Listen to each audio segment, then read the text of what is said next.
Non solo formazione didattica agli istituti scolastici montalcini, ma anche educazione al cittadino del domani. Gli studenti sono stati impegnati in un percorso che li ha visti riflettere sulla tematica che vuole combattere la violenza alle donne. Come sempre gli istituti scolastici montalcini, laddove ricordiamo hanno un'impronta didattica salesiana, e i ragazzi all'interno dello stesso vengono sempre seguiti e cercando di farli ragionare e riflettere, ecco, la riflessione è una cosa importantissima per il nostro istituto, sulle problematiche che ci circondano, per cui hanno preparato un cortometraggio laddove tratta il film Io ci sono, all'interno dello stesso abbiamo appunto un problema importante di violenza su una donna, non solo fisica ma soprattutto psicofisica,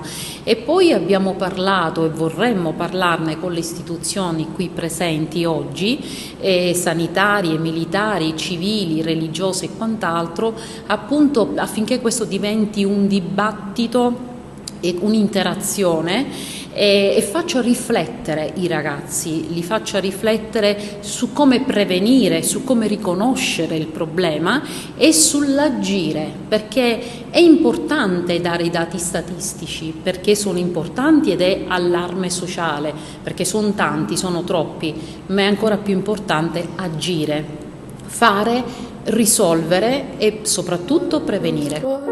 Is hiding in those weak and drunken hearts. Guess he kissed the girls and made them cry, those hard-faced queens. Ci siamo soffermati noi professori in modo interdisciplinare, abbiamo trattato il tema sulla violenza contro le donne e ognuno di noi nelle nostre materie abbiamo approfondito tale tema, sia dal punto di vista giuridico, scientifico, biologico, sanitario, psicologico, e con i ragazzi abbiamo avuto un forte riscontro perché hanno fatto delle riflessioni molto importanti sul tema e anche hanno ricordato i vari episodi di cronaca a livello provinciale.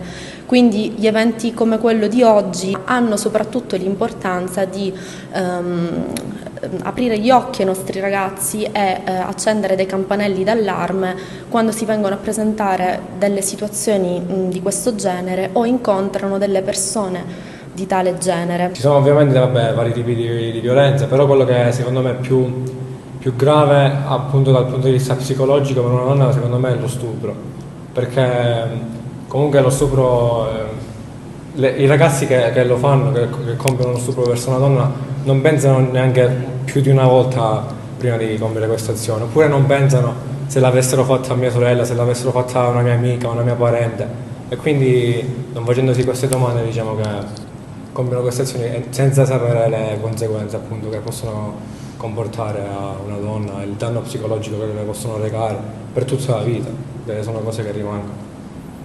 Raccontaci la tua esperienza.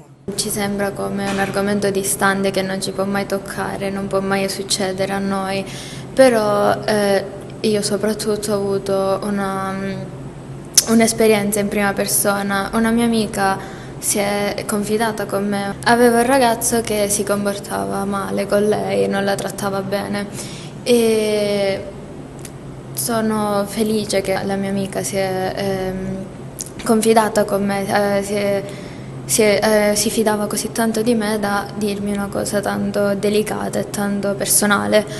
E il mio consiglio è stato quello di parlarne con sua madre, con i suoi genitori o con qualcuno con cui che potesse fare effettivamente qualcosa, poteva aiutarla molto di più di quando potevo aiutarla io. Lei mi ha ascoltata e ora sta molto molto meglio.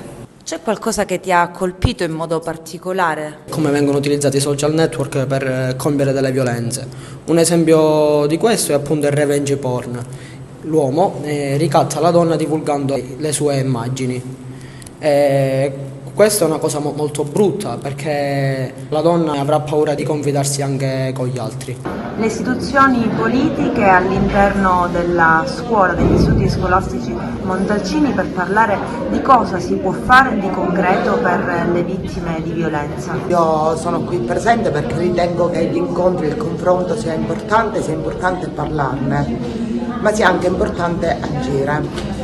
In questa esperienza mia di assessore alle pari opportunità ho partecipato a tantissimi convegni e arrivato a un certo punto ho riflettuto e pensato cosa si può fare oltre che parlare nei convegni.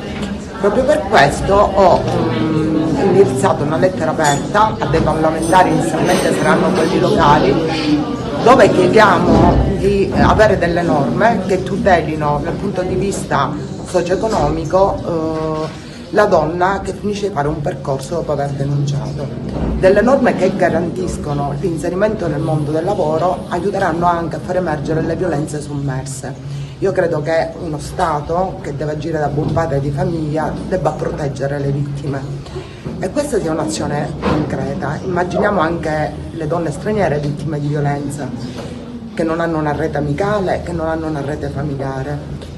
Quindi credo che sia arrivato il momento di tutelarle davvero, perché dal punto di vista della procedura penale sono fatti passi avanti, c'è il codice rosso, i processi sono più celeri, ma bisogna anche pensare al riscatto della donna, quindi il riscatto delle violenze subite e appunto l'indipendenza economica. La finalità di oggi, dato che rappresentiamo dinanzi a un'aula di giovani, è far avvicinare i giovani e riprendere le emozioni, i rapporti che ci sono all'interno tra ragazzo e ragazza e sensibilizzarli, di essere più unite, di volersi bene e anche di aiutarsi fra di loro se vedono qualche compagno, qualche amico, qualche amica che è in difficoltà e avvicinarsi a noi. Oggi parleremo anche di percorso di codice rosa, che è un percorso protetto, riservato, quindi non ne viene trasmesso nulla all'esterno, però tutto questo si deve fare insieme alla rete. Senza la rete non riusciamo a fare nulla, abbiamo bisogno di tutti voi e quindi, come dico sempre, uniti si vince, la forza è l'unione.